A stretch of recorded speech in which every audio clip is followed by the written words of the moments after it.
தமிழ் தலைமைகளுடைய முதலாவது ஆப்ஷன் இதை தீர்க்க வேண்டும். அப்பொழுதுதான் இந்த இரு இனங்களுக்கான மரியாதையான ஒற்றுமை ஏற்படும் என்பதை வலியுறுத்தும். இந்த சிறிய பிரச்சனை எங்களுக்கு இருக்கின்ற பயம் தேசிய ரீதியில் இது இன்னும் பல இதை கொப்பி அடித்து இந்த கலாச்சார தாக்குதலை மேற்கொண்டால் இந்த நாட்டில் இப்பொழுது மலர்ந்திருக்கின்ற இந்த மன ஒற்றுமை புரிந்துணர்வு எங்கே போய் முடியும் என்பதை டாக்டர் சூனன் ஒரு நிமிடம் சிந்திக்க வரும். சூனன் அவர்கள் இந்த நாட்டில் இன ஐக்கியத்துக்கு ஜனாதிபதியுடைய அந்த முயற்சியில் அவருக்கு ஏற்பட்டிருக்கும் நட்பேறு களங்கம் விளைவிப்பதற்காக ஒரு வெளிநாட்டு சக்தி, குறிப்பாக இனங்களுக்கு குழப்பத்தை ஏற்படுத்துகின்ற வெளிநாட்டு சக்தியான இஸ்ரேல் மொசாடுடைய வலையில் விழுந்து விட்டாரா? ஏன்னா மொசாட் இன்று கிழக்கு மாகாணத்தில் பொத்துவிலில் பலமாக கால் ஒன்றியுள்ளது. சாணக்கியன் அவர்களுடன் நீங்க உடனடியாக தலையிட்டு கல்முனையில் உள்ள உள்ளூர் தலைவர்கள், கோயில் தர்மகத்தாக்கள், வைத்தியசாலை அபிவிருத்தியோட சந்தித்து பேசி இதை ஒரு முடிவு கொண்டு வரும் கூறியிருக்கின்றேன்.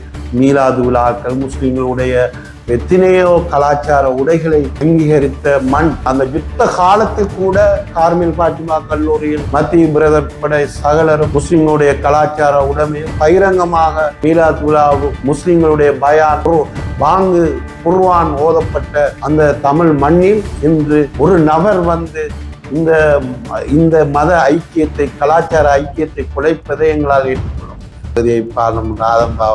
உண்மையில் அவர் விடயங்களில் பல முயற்சிகளை எடுப்பது எங்களுக்கு தெரியும். இன்று எமது கல்முனை பிராந்தியத்தில் கல்முனை ஆதார வைத்தியசாலை சம்பந்தமாக ஏற்பட்டுள்ள சர்ச்சை இன்று குறிப்பாக தமிழ் முஸ்லிம் ஐக்கியத்தை விரும்புகிற மத்தியில் ஒரு பெரும் கவலையை தோற்றுவித்துள்ளது.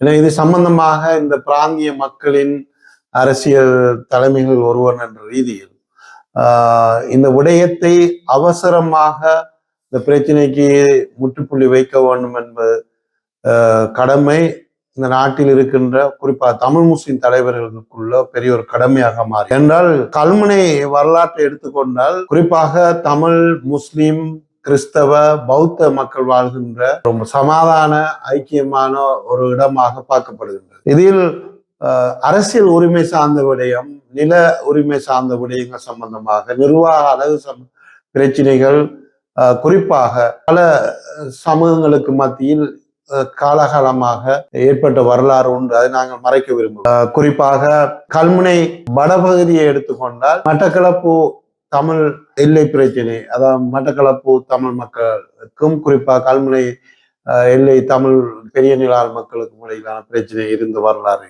அதே போன்று கல்முனை மாநகர சபை சாய்ந்த நகர சபை பிரச்சனை முஸ்லிம் சமூகத்துக்கு இடையில் இருந்தது. அதே நேரம் கல்முனை உபப்பிரதேசம் சம்பந்தமாக தமிழ் மக்களுக்கு முஸ்லிம் சமூகத்துக்கும் இடையில் இருந்தது.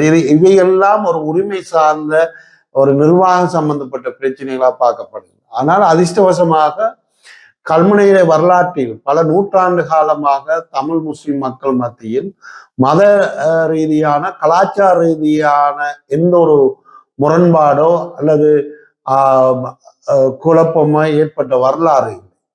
அதுக்கு காரணம் இந்த பிராந்தியத்தில் வாழ்கின்ற அரசியல் தலைமைகள் பொதுமக்கள் மத்தியில் அந்தந்த இனத்துக்குரிய மத கலாச்சாரத்தை உள்ள புரிந்துணர்வு மிக உச்ச மட்டத்தில் இருக்கின்றது.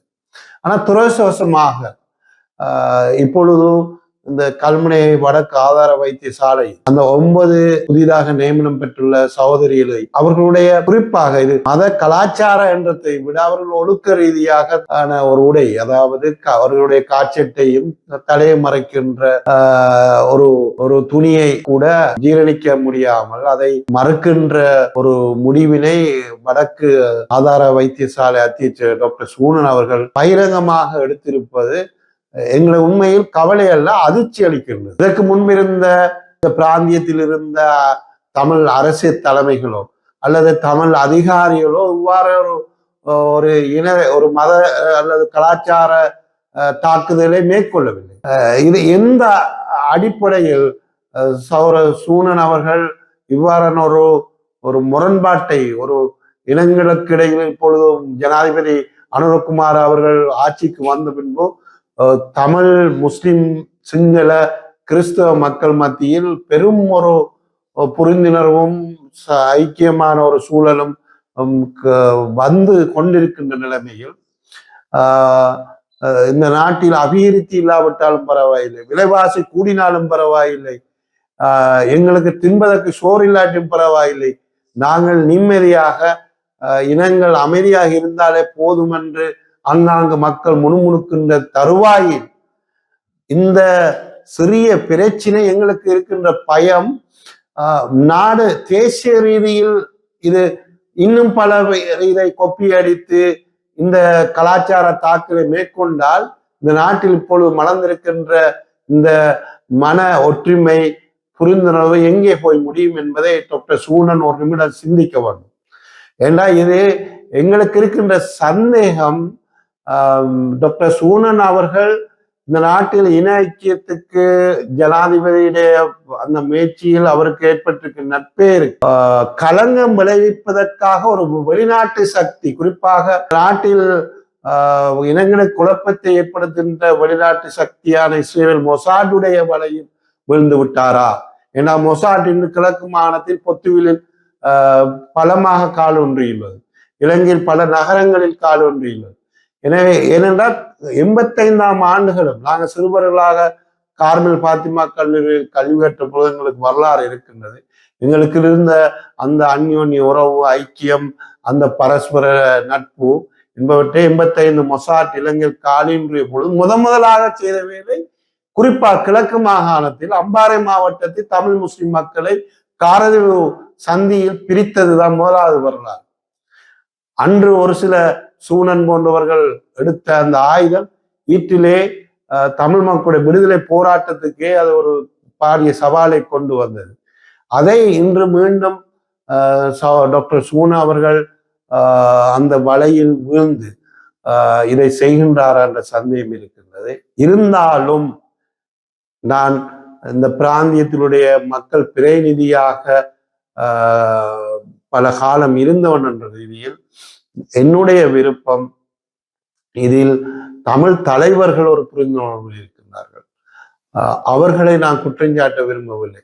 தமிழ் பாராளுமன்ற உறுப்பினர்களாக இருக்கட்டும், தமிழ் தலைவர்களாக இருக்கட்டும், ஆனா அவர்கள் இந்த சூனன் அவர்களுடைய இந்த கலாச்சார தாக்குகளை தடுத்து நிறுத்துவதற்கு முன்வர வேண்டும். இதுதான் என்னுடைய இன்றைய வேண்டுகோள்.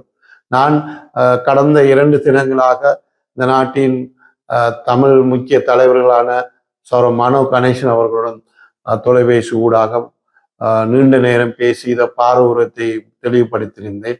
ஏன்னா கல்முனை நான் இப்பொழுது இருக்கின்ற சுலைங்கு நிலைமை நாளுக்கு நாள் மோசமாக நாங்கள் அனுமதிக்க கூடாது என்று நான் சொல்லியிருக்கின்றேன். அதே போன்று தமிழ் தேசிய கூட்டமை முக்கிய தலைமையா இருக்கின்ற தமிழரசு கட்சியின் பாராளுமன்ற உறுப்பினர் சாணக்கியன் அவர்களுடன் நீங்க உடனடியாக தலையிட்டு கல்முனையில் உள்ள உள்ளூர் தலைவர்கள், கோயில் தர்மகர்த்தாக்கள், வைத்தியசாலை அபிவிருத்தி சந்தித்து பேசி இதை ஒரு முடிவு கொண்டு வருமாறு நான் கூறியிருக்கின்றேன். அதே போன்று ஏனைய தமிழ் கூட்டமைப்பின் பல பாராளுமன்ற உறுப்பினர்களுடைய நாங்கள் இந்த வேண்டுகோளை விடுத்திருக்கிறோம். குறிப்பாக சுமந்திரன் அவர்களை தொடர்பு கொள்ள முடியாமல் விட்டது. அவர்களுக்கு நான் பகிரங்கமாக கடந்த சில நாட்களுக்கு முன்பு சொல்லியிருக்கின்றேன். நீங்கள் கல்முனை மக்களுக்காக நீதிமன்றத்தில் வாதாடுகின்றவர்கள், இன்று கல்முனை தமிழ் மக்கள் உங்களை மதிக்கின்றவர்கள். என அவர்கள் மக்கள் உடைய பிரதிகளாக இருக்கின்ற அந்த அபிவிருத்தி குழு மற்றும் உள்ளூர் மாநகர உறுப்பினர்களை சந்தித்து இந்த கலாச்சார தாக்குதலை, இந்த மத ரீதியான வன்மத்தை நிறுத்துவதற்கு முன்வர வேண்டும் என்று நாங்கள் பகிரங்கமாக கூறியிருக்கின்றோம். குறிப்பாக இன்றைய எத்தனையோ தமிழ் நண்பர்கள், தமிழ் உறவுகள் இன்று இதற்காக குரல் கொடுத்து கொண்டிருக்கின்றது. பகிரங்கமாக இன்று அவர்கள் வீடியோ செய்திகளை வெளியிட்டுக் கொண்டிருக்கின்றார்கள். சூனன் அவர்களுடைய இந்த செயற்பாடு பிழை. எனவே நீங்கள் துணிந்து தமிழ் தலைவர்கள் வாக்கு வங்கி அரசியலுக்கு பயப்படாமல் துணிந்து இந்த 100 ஆண்டு கால மத ஒற்றுமையை, கலாச்சார ஒற்றுமையை கல்முனை மண்ணில் நீங்கள் ஏற்படுத்த முன் வர வேண்டும். நான் மிகவும் இந்த மண்ணின் இந்த மக்களுடைய இந்த கலாச்சார ஒற்றுமையை மிக புரிந்துணர்வோடு வாழ்கின்ற மண். கல்முனை கடற்கரை பள்ளிவாசல் விழா வருகின்ற பொழுது தமிழ் மக்கள் வந்து கலந்து கொள்கின்றார்கள். அதே போன்று பாண்டிருப்பு திரௌபதியன் அம்மன் திருவிழா நடக்கின்ற முஸ்லிம் மக்கள் போயிருக்கின்றார்கள். எனவே இவ்வாறு மத ரீதியாக கிறிஸ்தவ கிறிஸ்துமஸ் கொண்டாட்டங்கள் வருகின்ற போது சகோதரர் பங்கு பற்றி கொண்டாடுகின்ற ஒரு இந்த பிராந்தியத்தில் ஒரு கரும்புள்ளியாக இந்த நிகழ்வு வரலாற்றில் இடம்பெற்றுவிடக் கூடாது என்பதை தமிழ் தலைவர்களுக்கு நாங்கள் வேண்டுகோள் விடுக்கின்றோம். ஏனென்றால் 2 வழிகள் இருக்கின்றது இந்த இடத்தில்.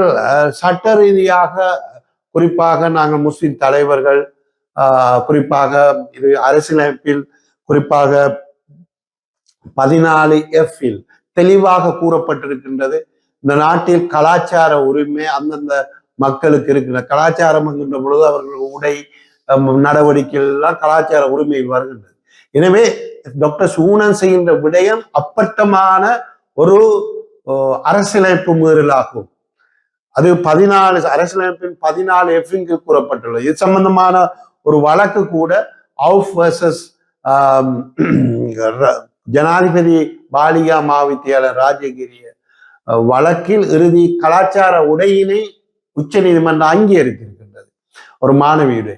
எனவே இவ்வாறான வழக்கு தீர்ப்புகள் சட்ட ஏற்பாடு இருக்கின்ற பொழுது மற்றது பொது நிர்வாக அமைச்சுடைய சுற்று நிர்வாகங்கள் இருக்கின்ற பொழுது இதை எல்லாவற்றையும் மீறி தான் தோற்றித்தனமாக டாக்டர் சூனன் நடப்பது என்பதை எங்களால் ஏற்றுக்கொள்ள முடியாது. எனவேதான் எங்களுக்கு இருக்கின்ற தெரிவு சட்ட லீகலாக போய் வெல்லக்கூடிய தெரிவு இருக்கின்றது.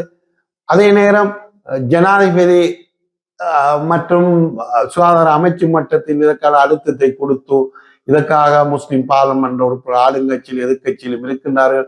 அவர்களை நாடி செய்கின்ற பொழுதோ இது தமிழ் சமுதாயத்துக்கு ஒரு ஒரு ஒரு ஒரு அவர்களுக்கு ஒரு ஒரு ஒரு வெட்கத்தை உண்டாக்குகின்ற விடயமாக மாறிவிடும்.